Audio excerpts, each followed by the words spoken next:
Welcome to Penrose Learning, where we make understanding easy.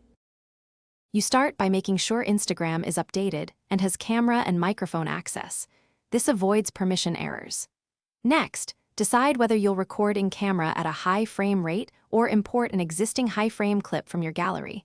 Higher FPS means smoother slow motion.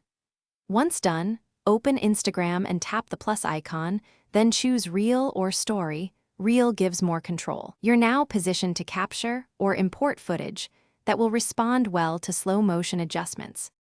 You should record or import footage that already contains high frame rate information.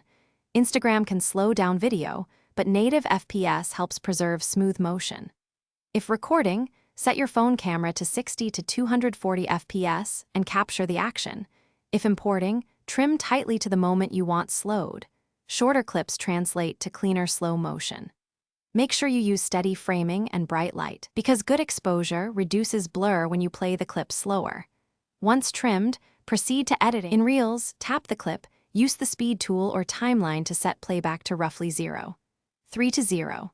5x depending on your desired effect. Slower values give dramatic motion but can look choppy. Once set, preview and add stabilization or crop to remove jitter, then address audio by lowering pitch or replacing it with background music to avoid unnatural warble. Finally, export at 1080p and 30 fps for compatibility and save a draft before posting. If playback looks choppy, re-export from your phone's camera app at a higher source FPS. Thanks for watching. If this was helpful, leave a like and consider subscribing. See you next time.